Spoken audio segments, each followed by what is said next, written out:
Ms. Truss, thank you very much for your time and accepting my interview request. First question, why is it so important to you that Donald Trump is in office in Washington, D.C.?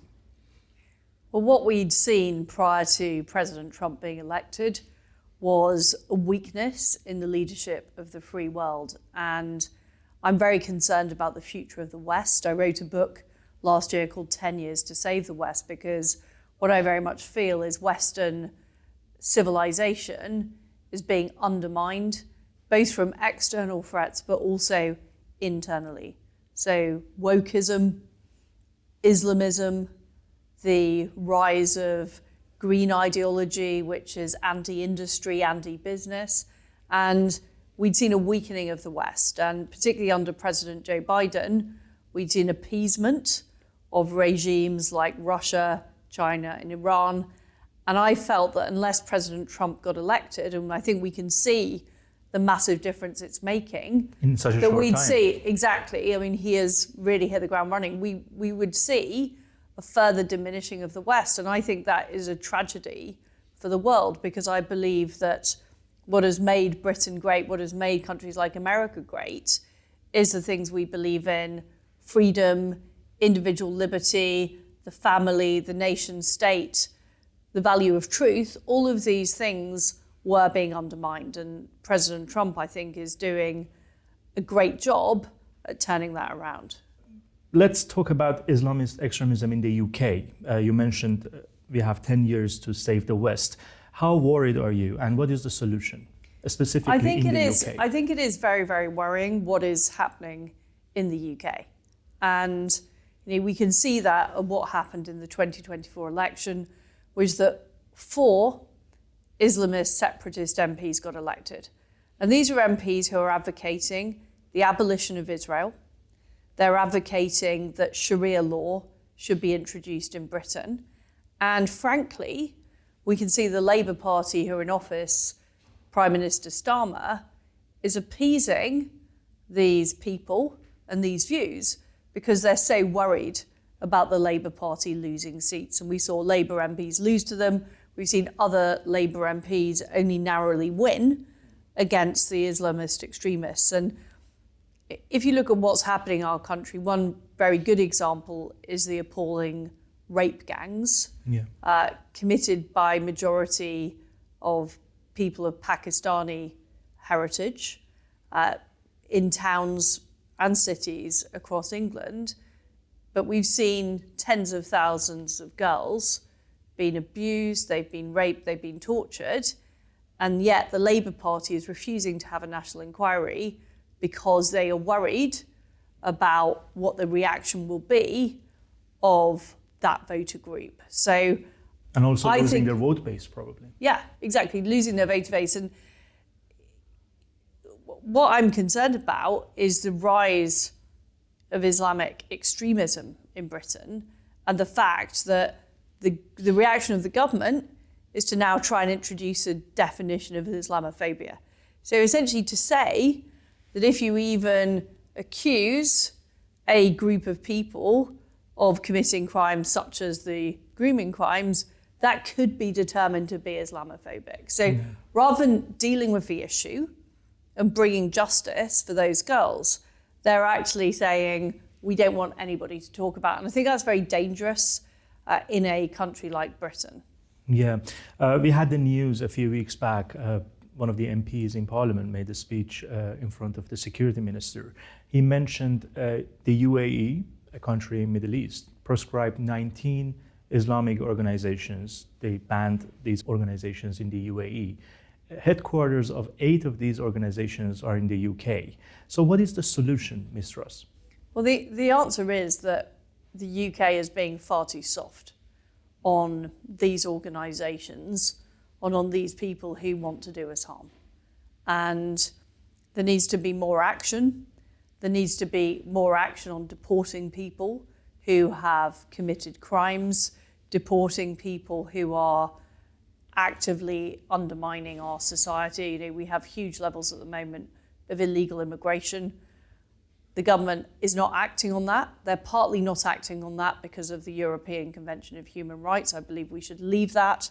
I believe that we need to take back control by Parliament of decisions over who is in our country and who is out of the country. I mean, too much decision making is now placed in the hands of the judiciary rather than in the hands of Parliament. So I think we need to be tougher on who's let into our country. When people commit crimes, they need to be deported immediately. And we can't also allow the continuation of bringing in people who fundamentally do not support our values and our way of life. Okay, so let's go more into details about this threat and its relation to the Iranian regime across Europe and in the UK. We have a term, transnational repression, as you may have heard. So you were the Prime Minister, and before that you served as the Foreign Secretary of this country. During this time, in 2022, specifically during the uprising in Iran, Women Life Freedom Movement, Iranian regime,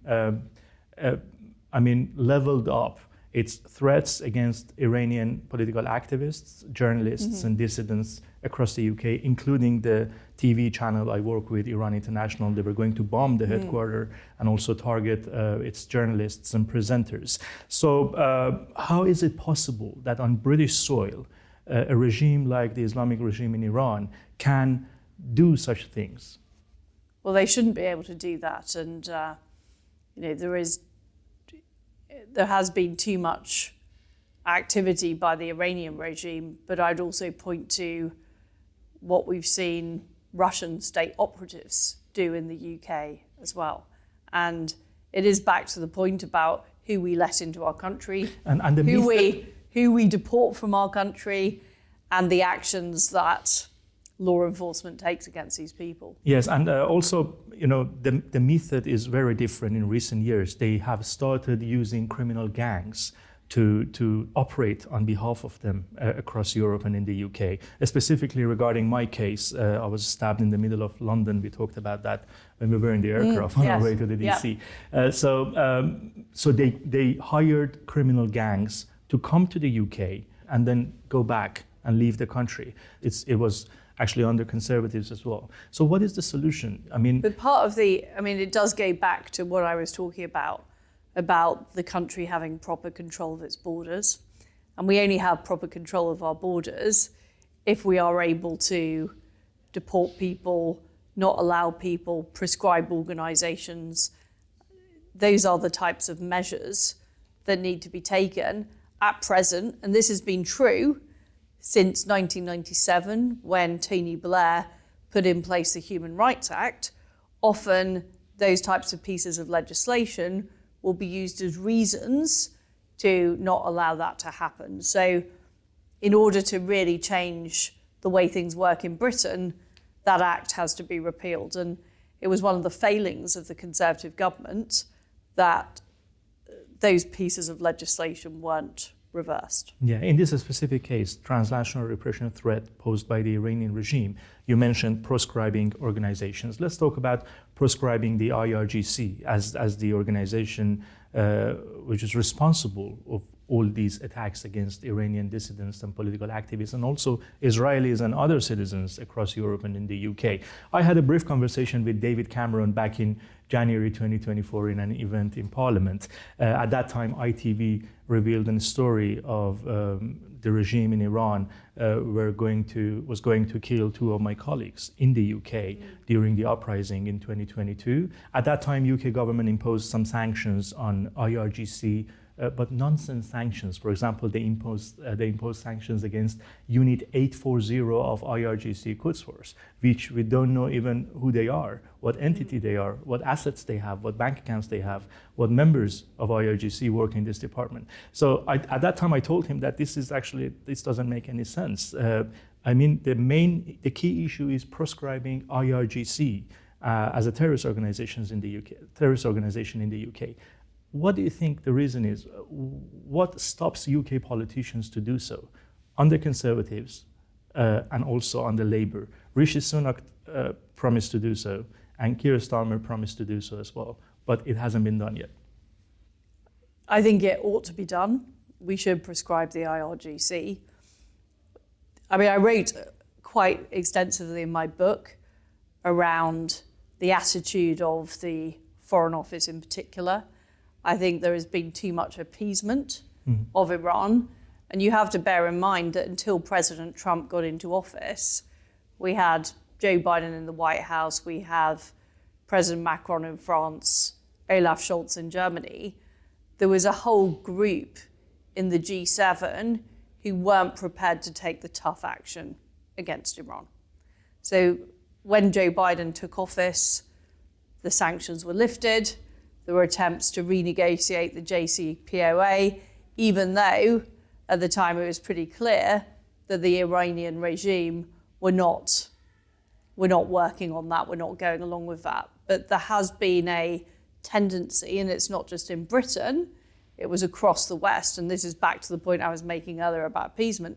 There's been a tendency to hope for the best rather than acknowledging that what we have in Iran is an evil regime.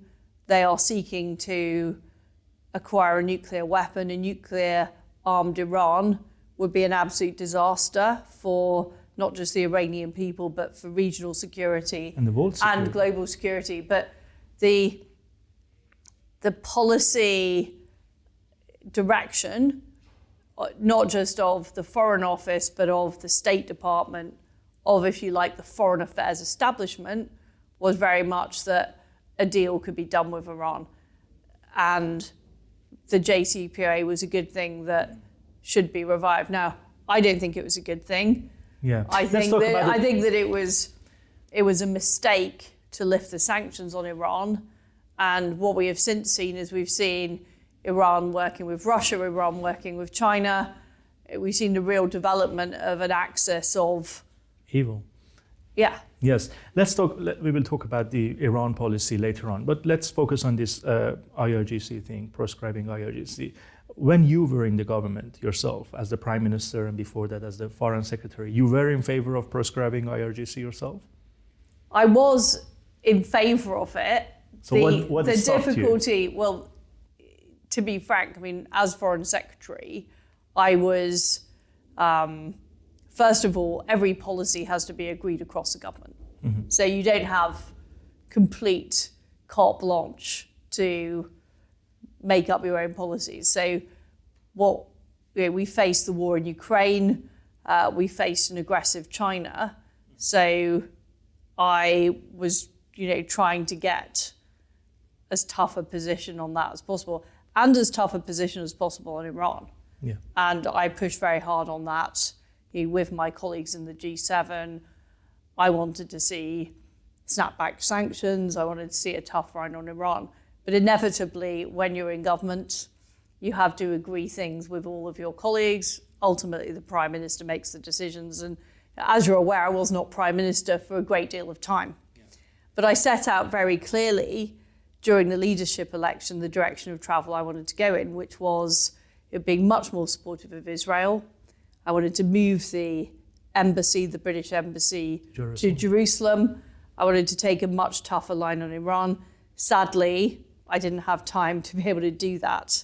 And we could go into why that is, but a lot of it has to do with the fact that the British establishment did not like my policies, and they particularly didn't like what I was trying to do on the economy, which was things like cut taxes, make Britain more energy independent, because I think one of the things that we haven't talked about so far is we've become far too dependent on energy from countries like Iran and Russia, and I wanted to make us... But the British establishment overall has been far too soft on Iran and far too soft on the threat of Islamism. Yes. And that has not improved. And what I'm trying to say is in the various roles I had as Foreign Secretary and as Prime Minister, as Foreign Secretary, I was fighting to take a tougher line on those issues, but I did not win every battle. Yes. And I'm afraid you just don't. Now we have Donald Trump in office in DC. You mentioned Joe Biden had a huge impact on these policies in the UK. So do you think this Labour government working with Trump administration will take tougher policies against the regime in Iran. Like we have this snapback mechanism deadline coming this summer within the JCPOA, which the UK is still part of, and also proscribing IRGC. Both these policies, you see it coming?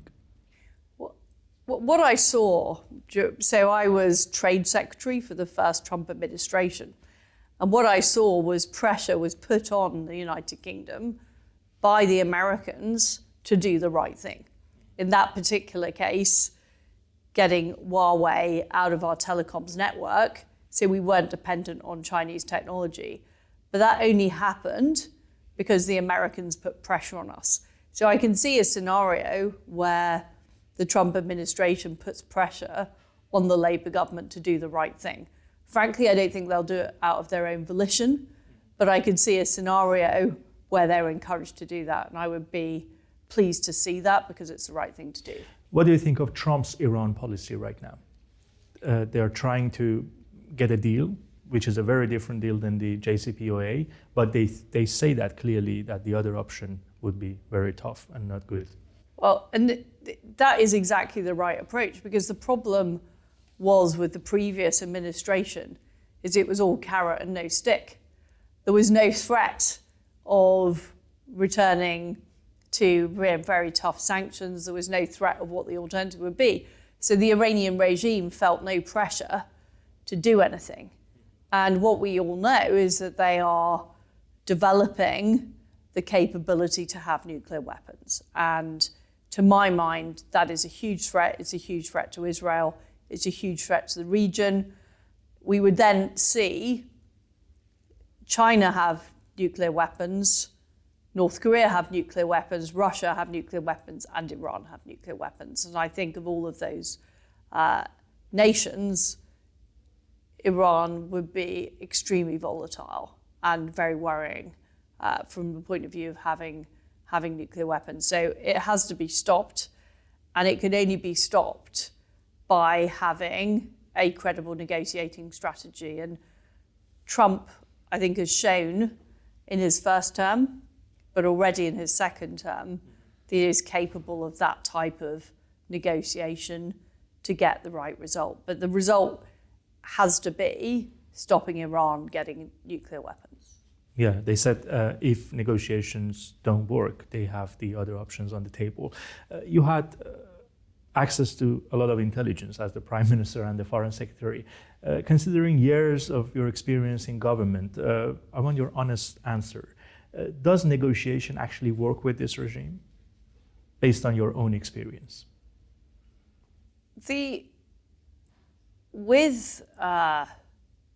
that regime, and indeed other regimes we're dealing with, it's like any negotiation, the threat has to be credible.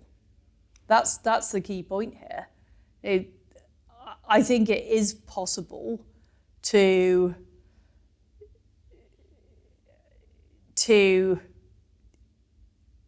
get a change in behavior if the threat is credible. So, you mean meanwhile they're going forward with negotiations, there should be a credible threat as well? There has to be a price to pay if there are further delays, if there is further development of nuclear capability. There has to be a price to pay. Otherwise, why would the Iranian regime do different? They're not going to do it out of the goodness of their hearts. Yes. Iranian regime leaders clearly said after Trump announced that he sent a letter to the supreme leader in Iran asking him to come to the table for negotiation. They say clearly that we don't want to talk to the US under pressure, and still the policy is no negotiations with the US as long as the maximum pressure policy is in place. If it doesn't get anywhere, do you see a military conflict coming? Well, I'm in favor of the US and its allies, including Israel, of doing what it takes to stop Iran acquiring nuclear weapons. I think it's better for that action to be taken now. And in fact, after the appalling events of October the 7th and during the Biden administration, it was Israel who was defending the West when others were appeasing Iran. It was Israel that took on Iran's proxies. It was Israel that defended itself. And I think Israel is an important part of what needs to happen. I had an interview with Benjamin Netanyahu last year, and he said that Israel has a credible military plan and action against the regime in Iran. And I think at that time, Biden was still in charge, so Israelis had considerations with the US government. If now, under Trump administration, Israel ends up with this option, I mean, military option against the regime in Iran, what do you think the West should do? Well, as I've said, ultimately the goal has to be to stop Iran acquiring new nuclear weapons. If that can be achieved through negotiation, all to the good. But ultimately, I think all options should be on the table. In a recent speech, you said 2025 is a critical turning point for Iran. What do you mean by that? Well, what I mean is that there are signs that there is a greater threat to the regime than before. We've seen the collapse of the Syrian regime. We've seen, the links between Russia and Iran potentially come under pressure. And what we want to see is we ultimately don't want to see, and I'm not advocating for regime change here. I think we've had a history of externally imposed regime change, which has not worked. But what I want the change should come from within. Yes, what I want to see is I want to see the Iranian people no longer oppressed. Okay. How do you see Iran's future based on what you said right now? We have a young, modern, secular generation who are majority of the Iranian population right now, living under an Islamic tyranny and want a regime change. They clearly said that on the streets in the past 5-6 years. What do you think the Iran's future will be with this generation? Well, I hope the future will be one of freedom. And I hope the future will be one where people again in Iran no longer have to live under that repressive regime. Okay. And how do you think the West can help Iranian people? As you said, the change should come from within. And I think the external regime change policies, they clearly do not work, especially for Middle East, based on our experience in other countries. How do you think the West can help Iranian people in this cause? Well, first of all, I think it's not aiding and abetting the regime. What do I mean by that? Policies like proscribing the IRGC, stopping the regime from acquiring the nuclear weapons, but also taking tough measures against the regime. Thank you so much. Thank you. Liz Truss, No worries. for your time. Thank you.